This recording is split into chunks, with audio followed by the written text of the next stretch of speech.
Монгол улсад COP17 арга хэмжээ болно. Түүний өмнө талд дэлхийн онцөг улам бүрээс нүүдлийн малчид бол хурж ирж Монгол улсад хуралдаж байна. Энэний гол зорилго нь бол COP17-д хуурай газар буюу бэлчээр ашиглагч малчид нэгдсэн байр суурийтайгаар дуу хоолойгоо хүргэх шийдвэрт өөрсдийн байр сууриа тусгуулахын төлөө ингээд зориг ирсэн байж байгаа.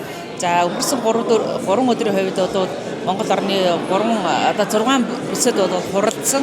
За өнөө маргааш харилцаар зэрэг дэлхийн малчдын ерөнхий том байр суурийн баримт жижиг мөн залуу малчдын эмэгтэй малчдын гэсэн ийм байр суурийн баримт жижигүүд баталгаар бол ярилцж байгаа. За тэгэхээр манай байгууллагын дээр онцгой аж холбогдол өгч бүр жилийн өмнөөс бэлдсэн байгаа. Энэ нь юу гэхээр зэрэг яг энэ бэлчээр ашигладаг нүүдэлчин малчдын хувьд бол Монгол улс бол хоёр дахь хүчтэй эдийн засгийн салбар нь уулуурхай салбар байгаа. Тэгээ уулуурхай салбарын үйл ажиллагаа яач байхгүй бэлчээрийн энэ талбай дээр явагддаг учраас энэ бэлчээрийн талбай бэлчээр болон уулуурхайн лиценз хоёрын хооронд үргэлж ингээ маргаан үүсчээдэг. Тэгвэл энэ дээр нүүдлийн мал аж ахуй энэ хуурай газрын экосистем авч үлдэх бэлчээрийн экосистемийг зөвхөн өнөөдрийн малчид биш ирээдүйн малчидад хадгалж үлдэхийн төлөө бид нар бол тодорхой шийдэлтэй ирсэн байгаа. Тэгээ энэ шийдэл нь юу гэхээр зэрэг тогтвортой бэлчээрийн эрхийн төлөөх нүүдэлчдийн улаан шугам гэдэг ийм байр суурийн баримтчиг боловсруулсан.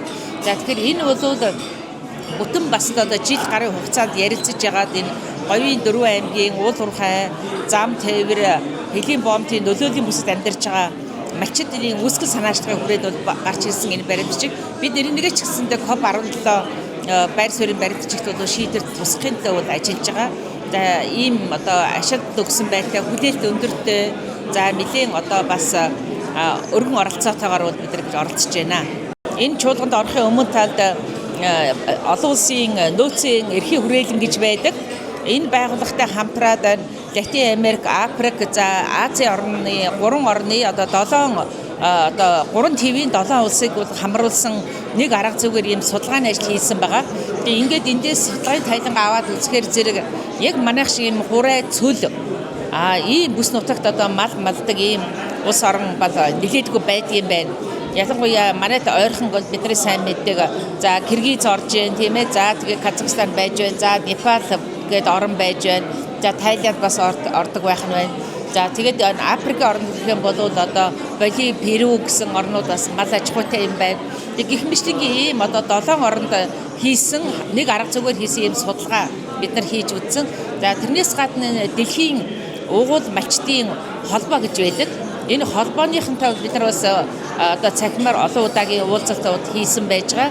За дээрэс нь бас энэ бүс нутаг болгонд тип болгонд бол энэ залуу малчдын залуу эмэгтэйчүүдийн форум хурал чуулганууд болсон. Тэгээ энэ бүхэнд бол манай байгууллагын хувьд бол говийн бүсийн малчтай явуулж тэнд бол байр суурь саналыг хэлэх цахим хуралдаар вебинарт нь оролцох байдлаар бол яг өөрийнхөө орны нөхцөл байдлыг бол энэ баримтчгийн хугацаанд тусахын төлөө бол ингээд жил гаруй л бол бид нар ажиллаа.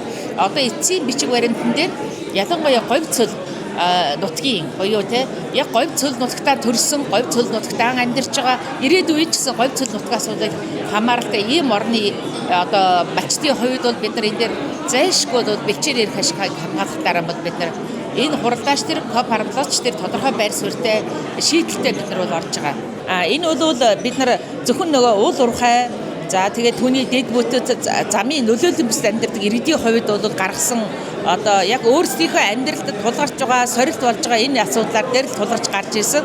Гэтэл хангаан бүс чинь газар тариалангийн бүс нутагт гэх юм бол газар тариаланга малчин хоёрын хооронд зөрчилдөө үүсдэг юм байна.